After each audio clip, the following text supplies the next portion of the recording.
प्रिय भक्तों, अब मैं आपको संपूर्ण महाभारत कथा के आदि पर्व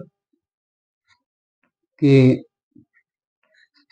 चतुर्थ भाग की कथा सुनाता हूं, जिसमें हिडम्बासुर का वध तथा घटोत्कच का जन्म, भीम का विवाह सुनाया जाएगा। आप बड़े ध्यान पूर्वक सुने और मेरे चैनल ब्रजेंद्र दीक्षित को सब्सक्राइब करें, लाइक करें, कमेंट करें, साथ ही बेल आइकन दबाना न भूलें ताकि मेरे प्रत्येक वीडियो आपके पास समय से पहुंच सकें। आपका बहुत बहुत धन्यवाद। अब ध्यान पूर्वक आप कथा सुने। पांचों पांडव मां कुंती के साथ वन में इधर उधर भटक रहे थे। उन्हें कौरवों से पूर्ण भय था कि यदि कौरवों को हम लोगों के बारे में पता चल गया तो वे अवश्य ही पुनः हम लोगों को मरवाने के लिए योजनाएं बनाएंगे।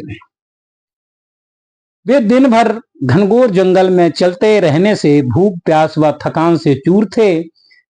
पांव कांटों से तथा कंकरीली पथरीली मिट्टी से घायल हो गए थे।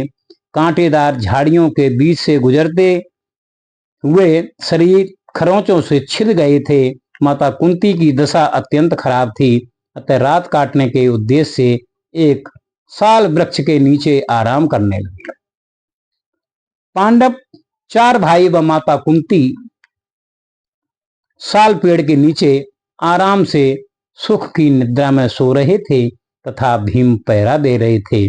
उसी वृक्ष पर एक हिडिंब नामक राक्षस व हिडिंबा नामक राक्षसी भाई बहन रहते थे। हिडम्बसुर बड़ा क्रूर, पराक्रमी एवं मांस भक्षी था। उसके शरीर का रंग एकदम काला, आंखें पीली व आकृति बड़ी भयानक थी। दाढ़ी, मूछ और सिर के बाल लाल लाल थे तथा बड़ी बड़ी दाढ़ों के कारण उसका मुख अत्यंत भयानक था। उस समय वह भूखा था। मनुष्य की गंध पाकर और पांडवों को देखकर अपनी बहन हिडिंबा से बोला, बहन, बहुत दिन के बाद मांस खाने का अवसर मिल रहा है, तुम जाओ इन्हें मार कर लाओ। इनके शरीर से आज अपनी दाढ़ें डुबोकर इनका ताजा ताजा रक्त का पान करेंगे तथा मांस खाकर खूब नाचेंगे। हिडिंबा राक्षसी वहां आई जहां पांडव व माता कुंती सो रहे थे तथा भीमसेन जगकर पहरा दे रहे थे। वह राक्षसी भीमसेन के विशाल शरीर और परम सुंदर रूप को देखकर काम के वशीभूत हो गई। सोचने लगी, इसके शरीर का वर्ण श्याम रंग का है,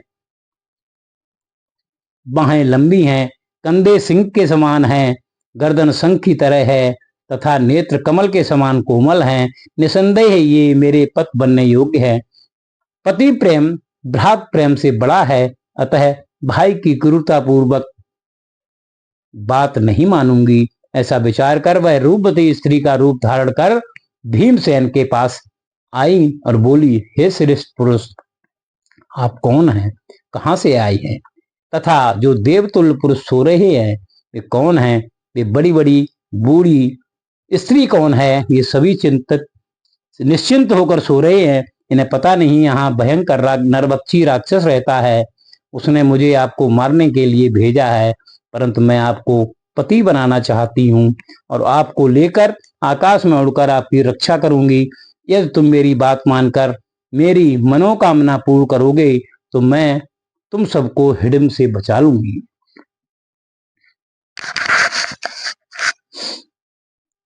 भीमसेन ने हिडिंबा से कहा, हे राक्षसी, तुमसे मैं शादी नहीं कर सकता और तुम्हारे भाई से मैं तुम्हारी सहायता के बिना ही अच्छी तरह निपट लूंगा। हिडिंबा के वापस न आने पर हिडिंब स्वयं ही क्रोधित होकर लाल नेत्र किए आ पहुंचा। हिडिंब का क्रोधित होकर आते देख पुनः हिडिंबा ने भीमसेन से कहा, देखिए देखिए, वह नरभक्षी राक्षस क्रोधित होकर इधर आ रहा है। आप मेरी बात मान लें, अन्यथा अनर्थ हो जाएगा। मैं स्वेच्छा से आपके साथ चलने को तैयार हूं। मैं आपको और इन सबको एक साथ लेकर आकाश मार्ग से उड़कर उससे बचा लूंगी। भीमसेन बोले, हे सुंदरी, तुम डरो मत, यहाँ मेरे रहते कोई भी राक्षस कुछ नहीं कर सकता। मैं तेरे सामने ही उसे मार डालूंगा। देख तो सही, तू मुझे मनुष्य समझकर मेरा तिरस्कार मत कर। इतने में वायु वेग से भी तीव्र गति से हिडम्बा पहुंचा। अपनी बहन को उल्टा सीधा बोलते हुए भीम पर झपटा और भीमसेन भी उससे झपटकर दबोच कर एक और थोड़ी दूर लेकर चला गया। और भाई और कुंती की नींद में कोई विघ्न न पड़े। दोनों वीरों में मल्ल युद्ध होने लगा। परंतु कुछ समय पश्चात दोनों के मल्ल युद्ध के शोर शराबे से माता कुंती व चारों पांडवों की नींद खुल गई। कुंती उस अलौकिक तथा अपूर्व रूप वाली हिडम्बा से बोली, देवकन्या जैसी सुंदर देवी तुम कौन हो? हिडम्बा अपना परिचय देती हुई बोली, मैं आपके पुत्र को वरण कर चुकी हूँ। उनसे मेरे भाई नरभक्षी राक्षस हिडिंब की लड़ाई हो रही है। पांडव चारों भाई भी उस युद्ध स्थल पर पहुंच गए। अर्जुन धीरे से भीमसेन से बोले, भैया यदि तुम थक गए हो तो मैं आऊं? भीमसेन ने कहा, तुम घबराओ नहीं, देखते रहो मैं इसकी क्या दुर्गति बनाता हूं। तथा अर्जुन ने कहा, भैया प्रातः होने वाला है। राक्षस प्रातः और सायंकाल में प्रबल हो जाते हैं तथा मायावी रूप बदलने लगते हैं, अतः इसे शीघ्र मार डालो। बस भीम ने उस राक्षस को अपने दोनों बलिष्ठ हाथों से ऊपर उठाकर जमीन पर जोर से पटक कर मारा और उसके ऊपर चढ़कर अपने घुटने से इतना दबाया कि उसके प्राण पखेरु उड़ गए। सब वहां से प्रसन्न होकर चल दिए। हिडम्बा ने पुनः माता कुंती से प्रार्थना की, हे माता, आप जानते हो कि कामदेव से स्त्रियों को कितना दुख होता है। मैं अपने भाई व जाति बिरादरी को त्याग कर आपके पुत्र को पति माना है, अतः आपके पुत्र द्वारा मुझे स्वीकार न किए जाने पर मैं प्राण त्याग दूंगी। आप मुझे अपनी पुत्र वधू स्वीकार करें, मैं इन्हें उचित स्थान पर ले जाकर विहार करूंगी। तत्पश्चात इन्हें आपके पास वापस कर दूंगी। विपत्ति के समय जब भी आप मुझे स्मरण करेंगी, मैं शीघ्र आकर आप लोगों को इच्छानुसार स्थान पर पहुंचा दूंगी। आप अपने पुत्र को मेरे साथ भेजकर मेरी प्राणों की रक्षा करें, यह मनुष्य धर्म का ही पुण्य होगा। युधिष्ठिर ने कहा, हे हिडम्बा, तुम्हारी बात ठीक है, पर एक शर्त है। दिन दिन में तुम नित्य भीमसेन के साथ मन इच्छित विहार कर रात्रि को हमारे पास पहुंचा दिया करना। युधिष्ठिर की आज्ञा मानते हुए भीमसेन ने कहा, हे हिडिंब, मैं तुम्हारे पुत्र न होने तक ही तुम्हारे साथ रहूंगा। तुम्हारे पुत्र होते ही वापस आ जाऊंगा। यह सब स्वीकार कर हिडिंबा भीम को आकाश में उड़ाकर ले गई। वह कभी सुंदर पर्वत के शिखर, कभी देव मंदिरों में, कभी नील कमल से सुशोभित सुंदर झील के किनारे, कभी वैदुर्य मणि और सुनहले रुपहले बालू से युक्त दीपों, कभी सुंदर रमणीक मनोहारी बनों हिमाचल के कुंडों और कंदराओं में, तथा कभी मानसरोवरात रमणीय विभिन्न भिन्न स्थानों पर ले जाकर भीम को प्रसन्न रखते हुए पद सुख का आनंद लेने लगे। कुछ समय पश्चात हिडिंबा के गर्भ से एक पुत्र की उत्पत्ति हुई। वह बालक बड़ा पराक्रमी, बुद्धिमान तथा महामायावी, शत्रुओं का दमन करने वाला, भयानक वेगधारी तथा उसकी आंखें भयानक, मुख भीषण, बड़े बड़े कान, भयंकर आवाज, ओठ लाल, दांत और टेढ़ी दाढ़ें, पैनी नाक, लंबी छाती चौड़ी, पिंडलियां टेढ़ी और ऊंची थी। राक्षसियां गर्भ धारण करके तत्काल ही बालक प्रसव करती हैं और जन्म ग्रहण के बाद ही बालक भिन्न भिन्न रूप धारण करने लगते हैं। उस महाधनुर्धर पुत्र ने जन्म ग्रहण करते ही माता पिता के चरण स्पर्श किए। बालक का मुख घड़े के समान था तथा सिर पर बाल नहीं थे, अतः भीम ने बालक का नाम घट और उत्कच यानी घड़ा और केशहीन अर्थात घटोत्कच रखा। घटोत्कच कुंती सहित पांडवों को प्रणाम करते हुए बोला, मैं आपका सेवक हूँ। कुंती ने कहा, बेटे, तुम पांडवों के बड़े बेटे हो, समय पर हमारी सहायता करना। घटोत्कच ने कहा, ऐसा ही होगा। इंद्र ने गढ़ की सत्य का आघात सहन करने के लिए ही घटोत्कच उत्पन्न किया था। बाद में प्रतिज्ञा अनुसार स्वामी का सहवास पूरा समझकर हिडिंबा सबसे विदा लेकर उत्तर दिशा की ओर चली गई। पांडव जटाधारी होकर मृग चर्म में धारण कर तपस्वियों के देश में मत्स्य, त्रिगर्त और कीचक आदि देशों के रमणीक सुंदर मनोहर वनों और सरोवरों को देखते हुए आगे बढ़ते जा रहे थे। रास्ते में पांडवों के पितामह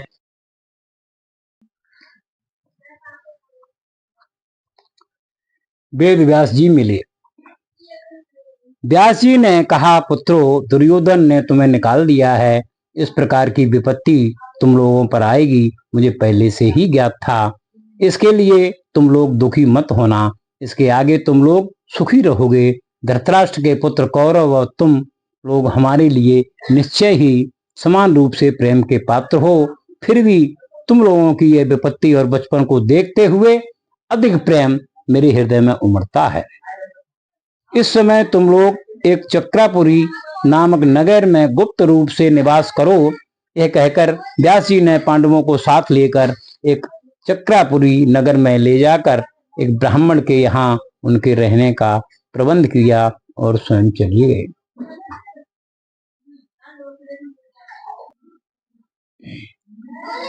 अब आप आगे की कथा सुने। बकासुर का वध तथा धृष्टद्युम्न व द्रौपदी का जन्म। तपस्वियों के देश में पांडव दिन में नगर में भिक्षा मांगकर लाते और कुंती के सामने रख देते। माता कुंती उस भिक्षा का 2 भाग कर 1 भाग भीम को देती थी तथा आधे भाग का 5 कर चारों पांडवों और स्वयं भोजन करती। कुछ समय बाद भीमसेन घर पर ही रह गए, भिक्षा के लिए नहीं गए। उसी दिन ब्राह्मण के घर में करुण क्रंदन की सुन कर कुंती का सौहार्दपूर्ण हृदय द्रवित हो गया। कुंती ने ब्राह्मणों के पास जाकर देखा तो ब्राह्मण कह रहा था कि संसार ही दुख का कारण है। यह जीवन सारहीन, व्यर्थ, दुखी और पराधीन है। जीव अकेला ही धर्म, अर्थ और काम का भोग करना चाहता है। इनका विवाह होना ही महान दुख का कारण है तथा मोक्ष सुख का कारण है।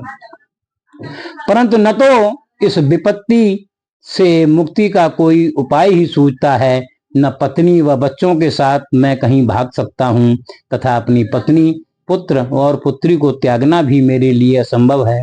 ऐसी स्थिति में मैं क्या करूं?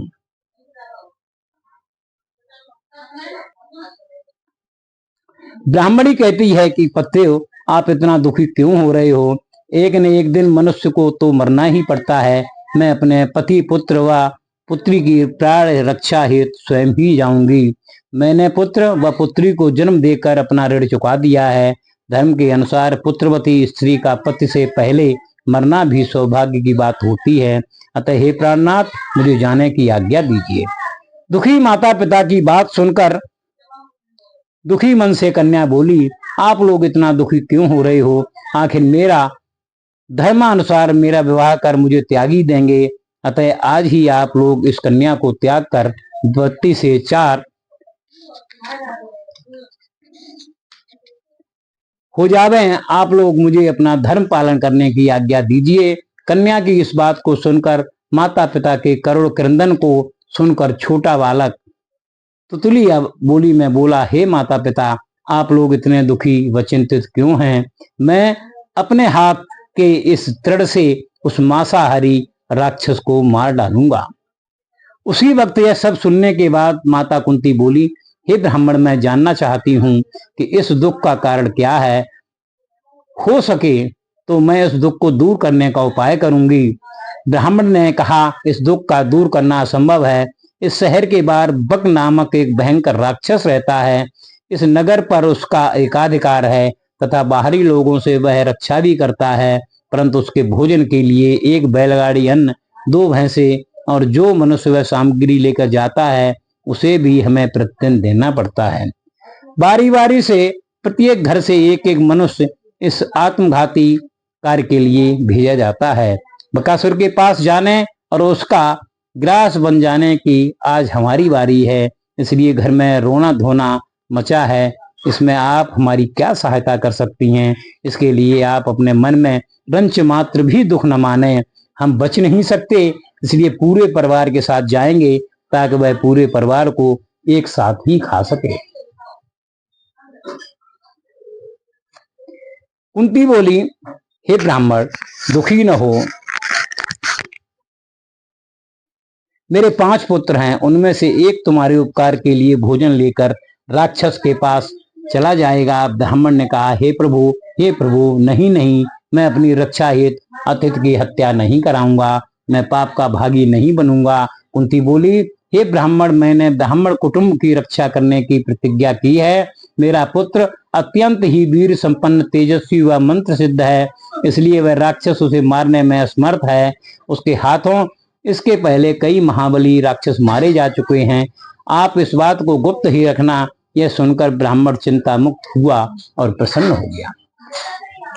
कुंती व ब्राह्मण के अनुरोध पर रात व्यतीत होने पर भीमसेन उस राक्षस का आहार लेकर उसके निवास स्थान पर पहुंच गया और स्वयं ही स्वादिष्ट भोजन को खाते हुए भीमसेन बकासुर को पुकारने लगे। भीमसेन दूध, दही, फल मूल आदि खाद्यान्नों को चाव से खाकर अपनी क्षुधा को शांत कर रहा था। वह राक्षस बर्दाश्त न कर पाने के कारण क्रोध से भयानक रूप धारण कर अपनी गुफा से बाहर निकला। भीमसेन को अपना आहार खाते हुए देखकर उस पर झपटा और भीम की पीठ में भयंकर घूंसों का प्रहार किया। कई बार घूंसों का प्रहार करता रहा, परंतु भीम उसकी उपेक्षा कर मुंह फेरे भोजन करने में मस्त रहे। बकासुर के भयंकर पेड़ उखाड़ कर गदा की तरह भीम की पीठ पर दे मारा, परंतु भीम ने उसे बाएं हाथ से पकड़कर दाहिने हाथ से मजे मजे में खाना खाकर समाप्त कर दिया। फिर एक मटका लस्सी पीकर हाथ मुंह धोकर मूंछों पर हाथ फेरते हुए उठे। उन्होंने भी पेड़ उखाड़ कर राक्षस पर प्रहार किया। काफी युद्ध होने के बाद अंत में भीम ने बकासुर को मारकर पृथ्वी पर पटक दिया। भीम ने उसकी पीठ को घुटने से दबाकर उसकी रीढ़ की हड्डियों को चटका दिया तथा उसकी कमर तोड़ दी। उस समय राक्षस के मुंह से भयंकर चीत्कार निकली तथा उसके मुंह से रक्त की धारा बहने लगी। उसके प्राण पखेरु उड़ गए। बकासुर के मृत शरीर को भीम ने नगर के मुख्य द्वार पर लाकर पटक दिया और घर आकर माता व युधिष्ठिर व उस ब्राह्मण को सारा वृतांत सुनाया। बकासुर के मृतक शरीर को देखकर सभी लोग आश्चर्यचकित हो मारने वाले की जय जयकार करने निश्चित जीवन जीने लगे। उन्हीं दिनों पांचाल देश के राजा द्रुपद ने अपनी रूपवती कन्या द्रौपदी का स्वयंवर रचा। स्वयंवर देखने के लिए एक चक्र नगरी के सभी ब्राह्मण ब्रह्मचारी भी जाने लगे, क्योंकि एक चक्रा नगरी में पूरे एक साल में जितनी भिक्षा प्राप्त नहीं होती थी, वहां स्वयंवर के समय उससे कई गुना अधिक मिल जाने की आशा थी। अतः ब्राह्मण वेशधारी पांडव भी ये समाचार सुनकर वहां जाने लगे। जिस ब्राह्मण के यहाँ पांडव ठहरे थे, वहीं एक ब्राह्मण सभी तीर्थों का देशाटन कर आए थे। उन्होंने द्रौपदी का स्वयंवर होने की सूचना व धृष्टद्युम्न व द्रौपदी जन्म की कथा सुनाई। द्रोणाचार्य द्वारा अपमानित पांचाल देश का राजा द्रुपद मन ईर्ष्या व क्रोधाग्नि में जलता रहा तथा द्रोण से बदला लेने की योजनाएं बनाता रहा, परंतु कोई भी योजना सफल न होते देखकर मंत्रज्ञ ब्राह्मण की तलाश करने लगे। एक दिन वे शोकाकुल होकर एक श्रेष्ठ संतान की चिंता में मग्न थे, परंतु वे स्वयं द्रोण के प्रभाव, विनय, शिक्षा व चरित्र को नीचा नहीं दिखा सके। गंगा तट पर घूमते घूमते एक दिन द्रुपद को कलमाशपात राजा के नगर के पास एक आश्रम में व्रतशील ब्रह्मज्ञानी कश्यप गोत्र में उत्पन्न याज और उपयाज नामक 2 ब्रह्मर्षि भाइयों से भेंट हुई। द्रुपद ने उन लोगों से एक ऐसे पुत्र की प्राप्ति के लिए यज्ञ कराने को कहा जो कि द्रोण को मारकर मेरे किए गए अपमान का बदला ले सके। इसके बदले में 10 करोड़ गाय देने को कहा। यज्ञ हुआ। यज्ञ की समाप्ति पर याज ने द्रुपद की पत्नी से कहा कि हव लेने के लिए मेरे पास शीघ्र आओ, तुम्हें एक बालक व बालिका होगी। रानी बोली, हे ब्राह्मण, आप ठहरिए, मैं स्नान करके आती हूँ। यज्ञ संपन्न होते ही यज्ञ के अग्निकुंड से आग के समान वर्ण वाला, देवता के समान सुंदर रूप वाला, सिर पर मुकुट, उत्तम कवच, तलवार व धनुष बाण धारण किए हुए भयंकर आवाज के साथ एक दिव्य कुमार उत्पन्न हुआ तथा एक सौभाग्यशालिनी प्रियांगिनी कमल के समान बड़ी बड़ी आंख वाली, काले घुंघरालों वाली, एक कृष्ण वर्ण की, अपने शरीर से चारों तरफ सुगंध बिखेरती हुई एक देव कन्या तुल्य एक लड़की भी उस अग्निकुंड से प्रकट हुई। उसी वक्त देवताओं ने भविष्यवाणी की कि यह अग्नि के समान उत्पन्न बालक पांचाल देश के यश को बढ़ाते हुए द्रोणाचार्य की मृत्यु का कारण बनेगा तथा यह कन्या रमणी रत्न कृष्णा है। यह देवताओं की मनोकामना की पूर्ति हेतु उत्पन्न हुई है। इससे कौरवों में दहशत उत्पन्न होगी। ब्राह्मणों ने बालक का नाम धृष्ट धुम्न, धृष्ट शत्रु की उन्नत को न सहने वाला तथा धुम्न कवच कुंडल से युक्त ऐसा कहा जाता है तथा बालिका का नाम शरीर का वर्ण काला होने के कारण कृष्णा पड़ा। द्रुपद की रानी ने यास से प्रार्थना की, हे ब्राह्मण, ये दोनों बालक मेरे सिवा किसी अन्य को अपनी मां न जाने।